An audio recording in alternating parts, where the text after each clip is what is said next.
사랑하는 초업제교회 성도 여러분, 유튜브 시청자, 구독자 여러분 반갑습니다. 김정미 목사입니다. 간밤에도 평안히 잘 주무셨습니까? 오늘은 2025년 12월 1일 월요일 아침입니다. 오늘도 주 안에서 복된 날 되시기를 주 이름으로 축원드립니다. 제가 기도하고 오늘의 말씀 묵상을 시작합니다. 하나님 아버지 감사합니다. 오늘도 좋은 날 주시고 또 이렇게 아침에 하나님 말씀 앞에 서게 하시니 감사합니다. 오늘 이 하루도 하나님의 뜻대로 말씀대로 순종하며 살아가기를 간절히 소원합니다. 오늘도 이 시간 말씀 묵상할 때 주님의 음성을 듣게 하시고 하나님의 거룩하고 선하신 뜻을 깨달아 분별하는 저희들 되게 하여 주옵소서. 이 시간을 주께 의탁하옵고 예수님 이름으로 간절히 기도하옵나이다. 아멘. 예, 오늘 함께 말씀 묵상하실 본문의 말씀 여호수아 11장 오늘 1절부터 15절의 말씀입니다. 11장 1절로 15절 개역 개정판으로 우리 한번 읽겠습니다. 함께 읽기를 바랍니다. 하솔 왕 야빈이 이 소식을 듣고 마돈 왕 요박과 시므론 왕과 압삽 왕과 및 북쪽 산지와 긴네롯 남쪽 아라바와 평지와 서쪽 돌의 높은 곳에 있는 왕들과 동쪽과 서쪽의 가나안 족속과 아모리 족속과 헷 족속과 브리스 족속과 산지의 여부스 족속과 미스바 땅 헤르몬산 아래 히위 족속에게 사람을 보내매 그들이 그 모든 군대를 거느리고 나왔으니 백성이 많아 해변에 수많은 모래 같고 말과 병거도 심히 많았으며 이 왕들이 모두 모여 나와서 이스라엘과 싸우려고 메로 물가에 함께 진쳤더라. 여호와께서 여호수아에게 이르시되 그들로 말미암아 두려워하지 말라. 내일 이맘때에 내가 그들을 이스라엘 앞에 넘겨주어 몰살시키리니 너는 그들의 말 뒷발에 힘줄을 끊고 그들의 병거를 불사르라 하시니라. 이에 여호수아가 모든 군사와 함께 메론 물가로 가서 갑자기 습격할 때에 여호와께서 그들을 이스라엘 손에 넘겨주셨기 때문에 그들을 격파하고 큰 시돈과 미스르봇 마임까지 추격하고 동쪽으로는 미스바 골짜기까지 추격하여 한 사람도 남기지 아니하고 쳐 죽이고 여호수아가 여호와께서 자기에게 명령하신 대로 행하여 그들의 말 뒷발에 힘줄을 끊고 그들의 병거를 불로 살랐더라. 하솔은 본래 그 모든 나라의 머리였더니 그때 여호수아가 돌아와서 하솔을 치하고 그 왕을 칼날로 쳐 죽이고 그 가운데 모든 사람을 칼날로 쳐서 진멸하여 호흡이 있는 자는 하나도 남기지 아니하였고 또 하솔을 불로 살랐고 여호수아가 그 왕들의 모든 성읍과 모든 왕을 붙잡아 칼날로 쳐서 진멸하여 바쳤으니 여호와의 종 모세가 명령한 것과 같이 하였으되 여호수아가 하솔만 불살랐고 산 위에 세운 성읍들은 이스라엘이 불사르지 아니하였으며 이 성읍들의 모든 재물과 가축은 이스라엘 자손들이 탈취하고 모든 사람은 칼날로 쳐서 멸하여 호흡이 있는 자는 하나도 남기지 아니하였으니 여호와께서 그의 종 모세에게 명령하신 것을 모세는 여호수아에게 명령하였고 여호수아는 그대로 행하여 여호와께서 모세에게 명하신 모든 것을 하나도 행하지 아니한 것이 없었더라. 아멘. 네, 오늘 본문 말씀 먼저 우리 주의하도록 할 때 은혜 받기를 바랍니다. 오늘 1절에서 5절 말씀은 북방 왕들의 연합과 동맹 소집이 나오고 있죠. 남쪽의 주요 도시를 차지한 이스라엘 백성은 이제 북쪽 지역으로 진출합니다. 1절은 우리 10장 1절과 똑같이 시작하며 따라서 11장을 10장과 같이 읽을 수 있는 단서를 제공하고 있는 겁니다. 실제 10장은 남쪽 도시 정복, 11장은 북쪽 지역 정복으로 우리 주제가 평행합니다. 10장과 11장을 같이 보는 이유는 현재의 정복 전쟁의 큰 그림을 보기 위해서입니다. 하나의 마음으로 이스라엘에 대항하려던 가나안은 결국에는 모두 정복 땅이 하나씩 그 이름이 나열됩니다. 12장에 그 내용이 나오죠. 시작은 강해 보이고 담대해 보이나 그 결말은 초라합니다. 이렇게 10장을 11장과 동일한 표현으로 시작하므로 북쪽 지방도 남쪽 지방과 같은 운명이 된다는 구조적인 평행의 단서를 줍니다. 또한 남쪽 지역에서는 이스라엘이 기브온과 평화 조약을 맺었으나 북쪽 지역과는 그러한 평화 조약이 없는 것이 눈에 띕니다. 19절이죠. 1절에서 5절은 이스라엘에 대항하는 족속들의 목록과 그들의 강함을 말하고 있습니다. 하솔왕 야빈은 이스라엘에 관한 소식을 1절에서 들었습니다. 다만 어떤 소식을 들었는지 정확히 기록되어 있지는 않습니다.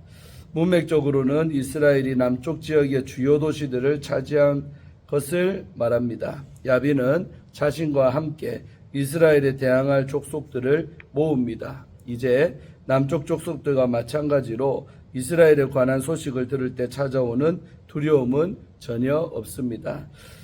아이성 1차 전투 실패의 여지는 여전히 계속되고 있습니다. 하솔은 북쪽 지역에서 가장 중요한 도성입니다. 하솔은 이집트로부터 가나안 지역 무깃도를 관통해 북부 시리아까지 이어지는 길에 놓여있는 도시입니다. 즉 군사적 상업적으로 중요한 위치를 차지합니다. 이 도시는 갈릴리에서 북쪽으로 약 16km 정도에 위치합니다. 하솔이 대표로 언급된 이유는 이 도시가 지리적으로 중요했을 뿐만 아니라 그 규모 자체도 크기 때문입니다. 성은 10만 제곱미터가 넘는 규모로 축구장 약 23개 규모의 도시였습니다. 또한 이 도시는 매우 긴 역사를 가지고 있어 이미 그 지위가 공고했습니다. 요수아가 이 도시를 점령하려고 할 때 이미 이 도시는 1000년의 역사를 가지고 있었습니다. 이스라엘 입장에서 북쪽의 넓은 지역에 큰 영향력을 행사하는 하솔과의 충돌은 피할 수 없는 그런 선택이었습니다. 하솔의 왕이 소집한 왕들은 마돈 왕 요밥, 또 시므론 왕 압사 왕입니다. 시므론 압사의 위치를 추정하기는 어렵습니다. 마돈은 야빈 외에 통치자의 이름이 밝혀지는 도시나 요수아서 내에서 제한적으로 언급되기에 이 도시를 평가하기는 쉽지가 않습니다. 2절과 3절은 1절과는 다르게 이 연합에 합류한 족속들의 대략적 지리만 알려줍니다. 이것은 이들이 가볍게 취급한 것이라기보단 하솔을 중심으로 세력이 뭉쳐졌음을 알려줌과 동시에 이 세력이 광범위했음을 나타내기 위해서입니다. 실제 4절은 백성의 수가 모래와 같이 많고 말과 병거도 많았다고 기록을 합니다. 이들은 전투 준비를 마치고 함께 진을 칩니다. 5절에 모여 우리 야아드라는 히브리어인데 이 야아드라는 동사는 이들이 전략적으로 함께 행동했음을 보여줍니다. 메론 물가의 위치는 특정하기가 어렵습니다. 학자들은 하솔 서쪽 갈릴리 상부 지역을 중심으로 여러 후보지를 제시해 왔으며 미론이나 와디 엘 하맘 등의 지명과 연결 지으려는 시도를 했으나 아직까지 고대 문헌 기록과 정확히 일치하는 유적은 확인되지 않았습니다. 다음으로 6절 한 절은 요수아에게 주어진 하나님의 약속이 나오고 있죠. 연합 세력을 마주한 이스라엘은 확실히 위협을 느꼈을 것입니다. 그 규모뿐 아니라 병거를 갖고 위협하는 적들에 비해 이스라엘은 기병보다는 보병에 의지하는 등 전력 구성의 형태가 달랐습니다. 여호와께서는 이스라엘 백성에게 두려워하지 말라고 격려하십니다. 이 약속은 이미 오래전에 주어진 것입니다. 그리고 정복전쟁 가운데 반복적으로 주어집니다. 여호와께서는 이스라엘이 대군을 몰살할 것이며 그들의 전투 자원도 못쓰게 되리라고 약속을 합니다.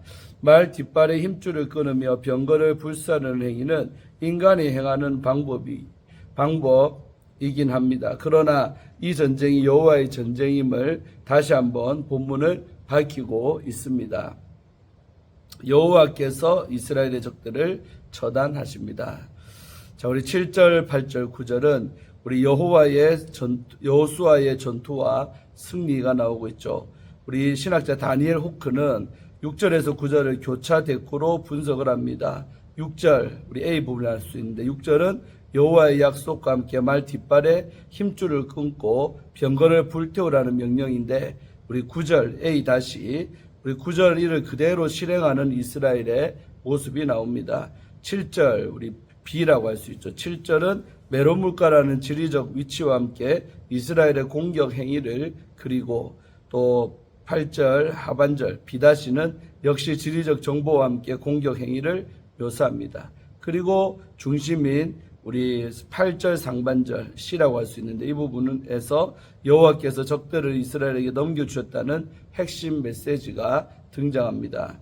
짧은 본문 내에서 저자는 이 전쟁을 하나님이 수행하심을 반복적으로 강조합니다. 이때 1절에서 5절에서 묘사한 강대한 세력과의 대조가 이루어져 이스라엘의 승리가 더 두드러집니다.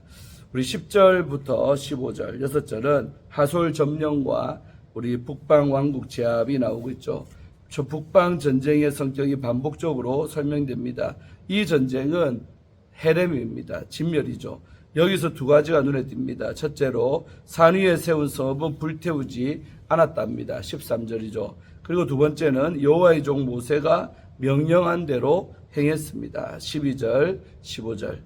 전자와 관련해 하솔만 불태워졌는데 이는 하솔을 본보기 삼아 더 가혹하게 다룬 것일 수가 있습니다. 그리고 그 성에 이스라엘 백성이 거주할 목적이 있었던 것으로 보입니다. 후저와 관련해 여호수아는 여호와께서 모세에게 명령한 것을 성실히 수행을 합니다. 여호수아의 행위는 순종의 높은 완성도를 보여준다라고 할 수가 있습니다. 자, 이제 마지막으로 함께 오늘 아무것도 두려워하지 말라라는 주제를 갖고 말씀을 나누도록 하겠습니다. 6.25 전쟁 당시에 신영균 목사님은 성도들과 함께 신앙의 자유를 지키기 위해 피난길에 올랐다고 합니다. 그러나 임진강 앞에서 길이 막히자 모두가 절망하는 가운데 주저앉을 수밖에 없었습니다. 사방이 막힌 상황, 인간적으로는 더 이상 방법이 없었다고 합니다. 그때 신 목사님은 이렇게 외쳤습니다. 하나님이 홍해를 가르신 것처럼 오늘 밤 임진강이 꽁꽁 얼도록 기도합시다. 성도들은 밤새 기도했습니다. 놀랍게도 영하 20도의 혹한이 몰아쳐 강물이 얼어붙었고 그들은 무사히 강을 건넜습니다. 절망이 기적으로 바뀐 순간이지요. 인간적 방법으로는 막다른 길이었지만 하나님을 믿고 기도할 때 우리 길이 열렸습니다. 오늘 본문은 이스라엘이 맞닥뜨린 절망적인 상황을 보여줍니다. 하솔 왕 야빈은 여호수아가 남부 지역에서 승리했다는 소식을 듣고 북부의 여러 왕들을 불러들여 연합군을 결성을 했습니다. 하솔은 팔레스타인 북부의 핵심 도시였습니다. 연합군의 규모는 바닷가의 모래와 같이 많았다고 묘사되며 고대 근동의 최첨단 무기였던 말과 병거까지 언급이 되고 있습니다. 상식적으로는 이스라엘이 상대할 수 없는 그런 상황이었습니다. 인간적인 눈으로 볼 때 이스라엘은 승산이 없어 보입니다. 그러나 하나님은 여호수아에게 말씀하십니다. 그들로 말미암아 두려워하지 말라. 내일 이맘때에 내가 그들을 이스라엘 앞에 넘겨주어 몰살시키리니. 6절입니다. 승리의 비결은 무기나 숫자가 아니라 이미 그들을 이스라엘의 손에 넘겨주신 하나님이었습니다. 이스라엘은 하나님의 말씀에 따라 전투에 나갔고 그 결과 하나님의 말씀이 그대로 성취가 됐습니다. 이처럼 그리스도인이 승리하는 비결은 만왕의 왕이신 여호와 하나님께 있습니다. 특별히 본문은 여호수아의 철저한 순종을 강조합니다. 그는 하나님의 명령에 따라 말의 뒷발 힘줄을 끊고 병거를 불태웠습니다. 시편의 한 시인은 다음과 같이 고백합니다. 어떤 사람은 병거, 어떤 사람은 말을 의지하나 우리는 우리 여호와 우리 하나님의 이름을 자랑하리로다. 시편 20편 7절이죠.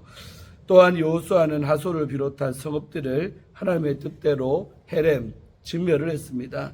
중요한 것은 어떻게 승리했는가였습니다. 하나님의 말씀을 철저히 따르는 순종이 전쟁의 승리를 완성했던 것입니다. 성경 곳곳에서 이스라엘이 마주한 거대한 적과 하나님의 승리를 대조합니다. 예를 들어서 이 다윗이 골리앗을 마주했을 때 그의 무기는 물맷돌 하나였지만 그에게는 만군의 여호와 하나님의 이름이 있었습니다. 또한 아수르의 사네립이 유다를 포위해서 히스기야 왕이 절망했을 때 하룻밤 사이에 하나님의 천사가 아수르 군사 18만 5천 명을 쳤습니다. 이 모든 역사는 우리의 힘과 능력의 승패가 달려있지 않고 하나님이 싸우시면 그 어떤 대적도 무너져 우리에게 승리가 돌아온다는 진리를 보여주는 것입니다. 요수아가 경험한 것처럼 오늘 우리가 의지할 분은 오직 승리를 주시는 만군의 여호와 하나님 한 분입니다. 우리도 인생에서 하솔과 같은 두려운 현실을 맞닥뜨립니다. 예상치 못한 질병과 또 재정의 문제, 인간관계의 갈등 혹은 해결할 수 없는 현실의 벽이 우리 앞을 막아서곤 합니다. 우리는 그때마다 숫자와 계산에 짓눌려 두려움에 사로잡히기가 쉽습니다. 그러나 하나님은 오늘도 우리에게 말씀하십니다. 아무것도 두려워하지 말라. 내가 너와 함께하리라. 신영규 목사님과 성도들의 기도로 절망이 희망으로 바뀌었던 것처럼 오늘 우리도 믿음으로 나아갈 때 하나님이 길을 내시고 승리를 주실 것을 믿습니다. 사랑하는 조업제교회 우리 성도 여러분, 두려움에 매이지 말고 전능하신 하나님을 바라보시기를 바랍니다. 우리의 승리는 우리의 힘이 아니라 하나님의 손에 달려 있습니다. 오늘도 말씀에 순종하며 담대히 전진할 때 하나님이 이미 예비하신 놀라운 승리와 기적을 경험하게 해주실 것을 믿습니다. 주님이 우리와 함께 있으니 승리는 우리의 것인 줄로 믿습니다. 아멘. 예, 오늘 이렇게 해서 교태를 마칩니다. 오늘 12월의 첫날입니다. 이번 12월 한 달도 잘 연말인데 마무리하시면서 이렇게 요수아서를 통하여 은혜 받기를 축원합니다. 기도하겠습니다. 은혜가 풍성하신 좋으신 하나님 감사합니다. 오늘 이 아침에 아버지의 말씀 묵상하며 은혜 받게 하시고 인간의 힘으로 해결할 수 없는 문제 앞에서 기도함으로 하나님께서 승리하게 하셨듯이 오늘날도 우리 앞에 많은 어려운 문제들이 있습니다. 내 힘으로는 그 문제들을 풀 수도 없고 해결할 수도 없습니다. 그러나 하나님 앞에 기도함으로 하나님이 도와주심으로 그 모든 것들을 승리할 줄로 믿사오니 아무 걱정하고 염려하지 말고 오직 주님 앞에 기도하며 주님만 의지하는 믿음이 더 강해질 수 있도록 축복하여 주시옵소서. 절대적으로 하나님을 믿게 하여 주옵소서. 오늘 하루 주께 의탁하며 또 12월의 한 달도 주께 올려드리며 예수님의 이름으로 간절히 기도하옵나이다. 아멘. 할렐루야. 오늘도 좋은 하루 되시기를 바랍니다. 내일 아침에 뵙겠습니다. 샬롬.